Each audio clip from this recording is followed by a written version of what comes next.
Hoi, ik ben Tom Lassing, beursbox.nl. Ik ga samen met Ronald de Zoete van energieaandelen.nl hebben over een aantal actuele onderwerpen, onder andere uiteraard in de energiesector. Maar voordat ik dat wil doen, wil ik gaan kijken naar een mogelijke zwarte zwaan. Want morgen is er een gesprek tussen Poetin en Trump.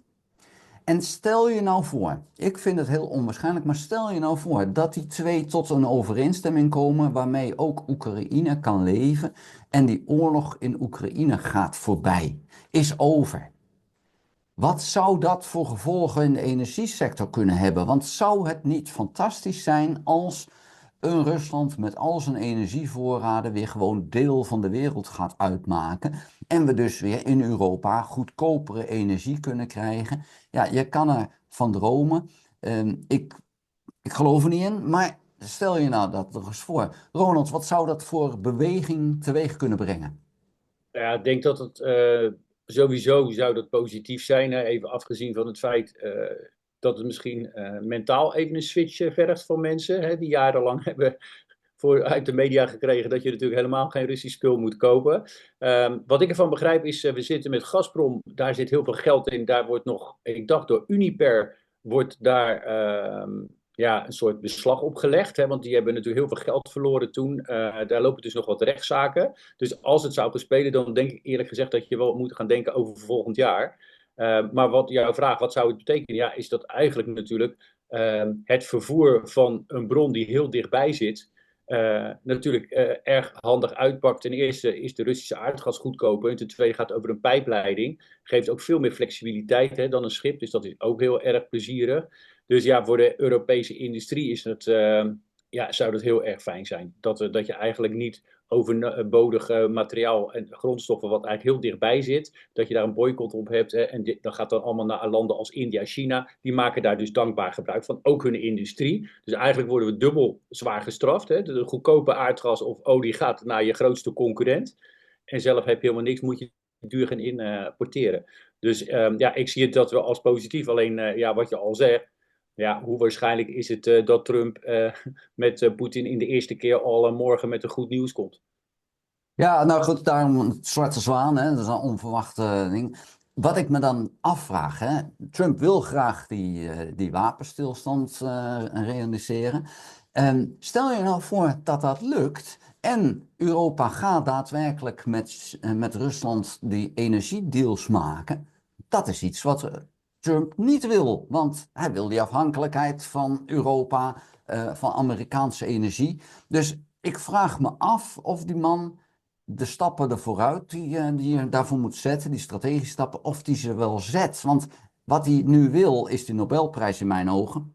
Maar hij wil niet dat die relatie tussen Rusland en Europa heel goed wordt, zodat Europa economisch sterker wordt, terwijl Amerika zichzelf op een eiland aan het manoeuvreren is. Dus ja, het blijft een heel raar iets, maar laten we eerlijk zijn.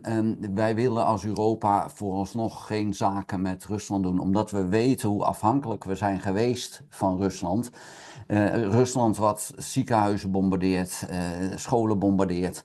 Het is niet een land waar wij van zeggen, oh ja, daar willen we snel weer vriendjes worden. Dus het is natuurlijk een beetje luchtfietsen, wat ik hier doe. Maar Wat wel waar is, eventjes terugkomend op die opmerkingen, of zij nou wel willen dat wij met Rusland zaken doen om aardgas te halen, is dat er is nu één pijpleiding voor Noordstroom, die wordt nu op dit ogenblik wordt dat weer gerepareerd, hè, want ze zijn niet allemaal kapot. En ik begrijp daarvan dat daar Amerikaanse investeerders achter zitten. En het idee is dan eigenlijk dat je een soort onafhankelijk, tussen aanhalingstekens, hè, Amerikaanse infrastructuurbedrijf krijgt. En dan is de leverancier dus eigenlijk Rusland. En degene die de stromen bepaalt, dat is dan Amerika. En de afnemers is Europa. Dus op die manier heeft Amerika dan, als ze zeg maar die koers gaan varen, hebben ze dus wel grip op de stromen. En dat is het belangrijkste, denk ik. Hè? Dat je, wie de stromen controleert, die heeft de macht. Hè? Dat heeft niks met prijs te maken, maar gewoon inderdaad van het knopje aan of uitzetten. Dus dat zou zomaar kunnen dat Amerika daar een soort ja, een neutrale rol in wil gaan spelen. Uiteraard zijn ze helemaal niet neutraal, want het klopt omdat ze natuurlijk hun eigen belangen hebben. Aan de andere kant las ik ook vanochtend een stuk waar ze dus een 4 miljard ook hebben gestoken in een ontwikkelingsland, ook om hun te helpen. Dat komt dan uit de Amerikaanse Bank voor Ontwikkelingshulp. En dat is ook een heel groot aardgasproject, die 4 miljard dollar. Dus weet je, het is allemaal niet helemaal zwart-wit. Amerika probeert zich toch wel hard te maken voor aardgas. En dat is eigenlijk ook natuurlijk wat ze willen, dat heel die aardgas het waterstofverhaal, het kolenverhaal allemaal over gaat nemen. En dan hebben zij gewoon de beste kaarten op dit ogenblik. En ook voor de hele veel jaren die gaan komen. Dus een klein beetje hier en een klein beetje daar van een concurrent richting Europa is niet meteen dramatisch voor Amerika. Nee, ja, dat zou voor Europa geen goede zaak zijn als Amerika dat in handen krijgt en houdt. Want dat wil je in feite ook niet. En Amerika is net zo min te vertrouwen als een Rusland tegenwoordig. Dus ik moet nog maar zien hoe dat gaat lopen. Ondertussen heb ik wel gezien dat de gasprijs nog steeds op een erg hoog punt is gekomen. We zijn bijna echt de warme lente in aan het gaan. Althans in Nederland. Hè. Van de week wordt het weer 20 graden als het een beetje mee zit. Maar we zien die gasprijs boven de 4. Dat is aan het eind van de winter, begin van de lente, is dat wel achterlijk hoog, hè? Ja, dat is natuurlijk een gevolg van dat we nu heel laag in Europa in de voorraden zitten. Hè. Iets van, uit mijn hoofd 23%, dus nog onder de 30, dat is eigenlijk niet voorzien. In Amerika komen we denk ik uit op gemiddeld. Maar het betekent wel dat we zo'n 200, grofweg 225 boten moeten hebben van LNG om die voorraden te vullen. Ja, en dat weten die handelaren ook. Hè. Die weten ook nog, je weet hoe snel Europa soms dus het oneens kan zijn. En het ene land zegt, we gaan nu kopen, niet kopen. Je weet waarschijnlijk ook dat er ze hebben afgesproken dat ze wel de vullingsgraad moeten halen van 90%. Maar ze zijn niet helemaal duidelijk wanneer dat moet worden gehaald. En er is ook nog een uitzonderingssoort clausule dat als je heel goed kan beargumenteren waarom je de aardgasvulling lager hebt dan die 90%, dat je daarmee weg kan komen. En dat doen ze om de huidige hoge prijs, die hogen ze dan door dat verhaal. Goeiedag, mijn naam is Ronald de Zoete van energieaandelen.nl. Ik wil graag even wat informatie met jullie delen. Het olie- en aardgasrapport 2025 staat al bijna helemaal voor jullie klaar. Waarom bijna? Het olierapport 2025, dat komt vandaag op de markt. En het aardgasrapport 2025 komt begin april op de markt. Wat heb je daaraan? Je krijgt per rapport 12 waardevolle olie- en aardgasaandelen. Fossiele energie, het groeit als nooit tevoren. De aardgasvraag neemt echt enorm toe door AI. En de olievraag neemt toe 2030, omdat er gewoon geen betaalbaar alternatief is. Dus kijk even in de beschrijving hier van deze video. Daar vind je een link. Dan kan je daarop klikken, dan ga je naar de video en daar vind je nog meer informatie, ook over de behaalde rendementen die we gehaald hebben in 2024. Dat was zo'n 31%. En ik denk dat we dat kunnen verslaan zelfs in 2025. In ieder geval veel succes met beleggen in de fossiele sector. Dat de traders geen posities durven innemen en daalt. Maar ja, als je weet dat er 100 knikkers gekocht moeten worden, kan je zeggen heel stoer nu van ja, oké, we gaan er maar 50 kopen. Dan denken die handelaar prima joh, wachten we toch dat je die andere 150 of die andere 50 gaat kopen. En dat verandert natuurlijk niet, want ja, vullen is vullen. En je kan niet het risico, denk ik, nemen als Europa dat je zegt in 1 november, weet je wat, we gaan met halve gevulde aardgasvoorraden weer de winter in. Want niemand kan de winter voorspellen. En een koude winter betekent niet alleen een koude winter inderdaad in Europa, maar kan ook in het Verre Oosten zijn. En in het Verre Oosten hadden ze een warme winter. Dus nu hadden ze zeg maar pech in Europa zelf, maar hadden ze het geluk dat de kolenprijs heel laag staat in het Verre Oosten, waardoor al die kolencentrales lopen voluit en dat ze minder aardgas zelf importeren en sommige schepen dus die bestemd waren voor het Verre Oosten nu richting Europa zijn gaan. Volgend jaar kan het helemaal anders zijn. Dus ja, wat dat betreft, ik denk niet dat je moet gokken met het weer, want als je dan verkeerd gokt, dan betaal je niet 1 keer, 2 keer, maar dan kan je zo 5 keer te veel betalen. Dat hebben we al een keer gezien. En uiteindelijk betaal jij dat, ik en bedrijven. En die bedrijven hebben het al zo slecht in Europa, dat extra onzekerheid met nog hogere energieprijzen mag je volgens mij niet lopen. Het is opmerkelijk, inderdaad, dat het zo hoog is nu. En ja, je hebt gelijk. Uiteindelijk moet het toch gevuld worden. Dus ik ben Ja, benieuwd. je kan op de futuresmarkt kan je het ook prima zien, hè? Want de prijzen zijn al voor januari 26 zitten al boven de 5,5. Dus Ja, Ja, weet je, niemand is gek. Iedereen in die wereld die weet natuurlijk wat de volumes zijn. Hè, wat je globaal, zeg maar, als Europa nodig hebt. En natuurlijk zijn dat de aanname is dat je een gemiddelde warme zomer hebt. Hè, dat de airco's nog een beetje rustig pruttelen. En je gaat uit van een gemiddelde wind. Je kan niet anders, omdat je het gewoon niet weet.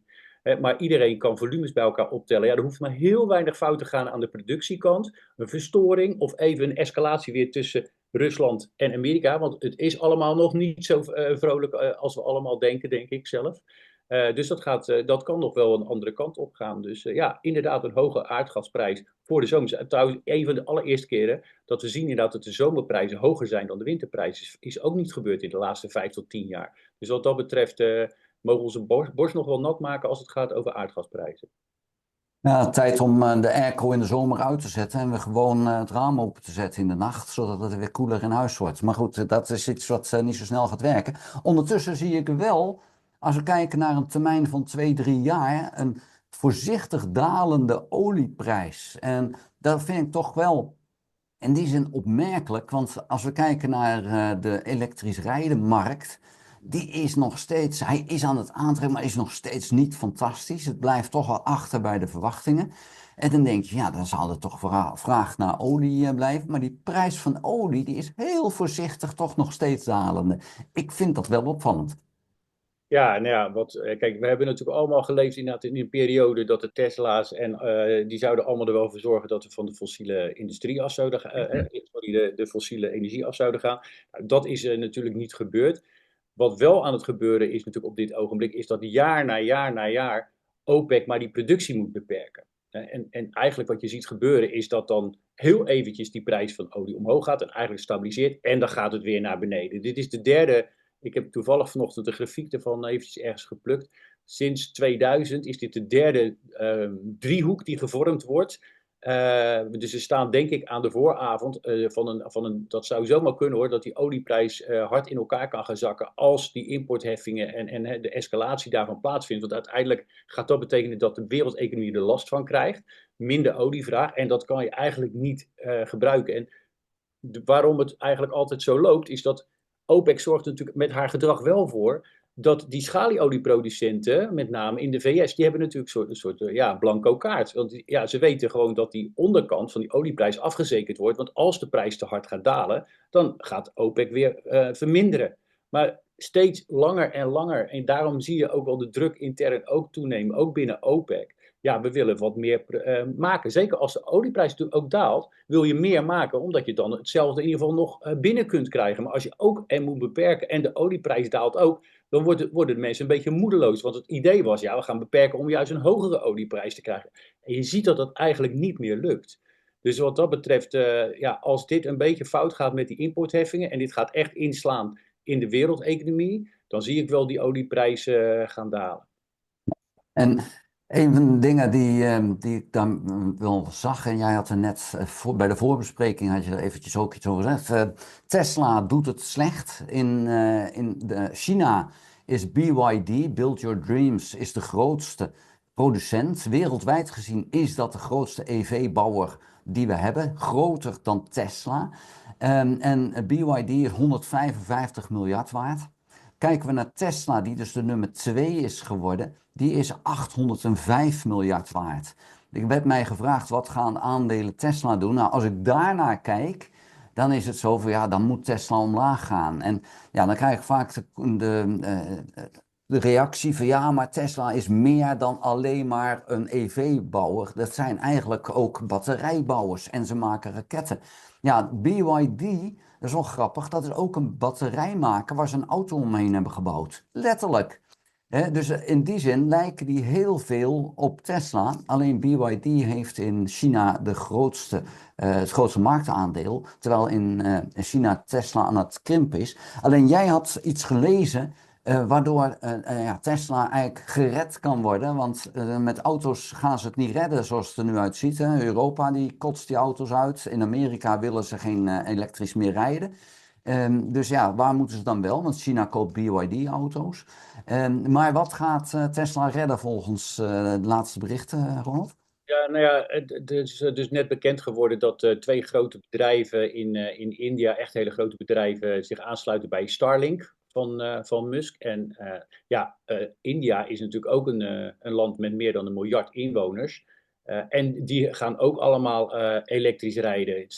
Ze zijn heel erg streng met betrekking tot wie ze toelaten. Nou, met China doen ze, mits zij investeren, want China is eigenlijk de geldschieter, maar er wel gebruik wordt gemaakt van de mensen en de fabrieken in India, dan zijn er samenwerksverbanden. Maar Musk die heeft natuurlijk dat ook aanzien komen met China. Dus India is een heel groot land, opkomend land. Als China erin slaagt om goedkope modellen te produceren. Want we moeten dan denken aan auto's tussen de 5 en de 6.000, 7.000 dollar. Dat zijn niet echt de mooiste wagens, maar ze zijn gewoon geschikt voor wat ze doen. En voor het stadsverkeer daar. Dan heeft hij daar een enorme assetmarkt.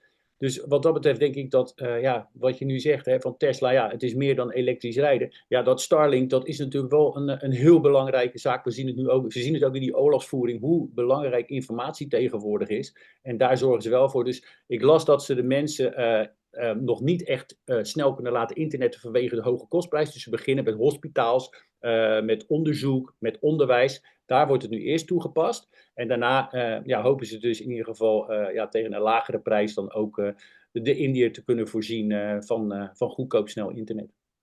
Ja, heel benieuwd hoe dat gaat lopen. Hey Ronald, dankjewel voor jouw bijdrage deze week. En ik spreek je graag volgende week weer. Ja, oké, dankjewel. Dag Tom. Dag. Hey, houdoe.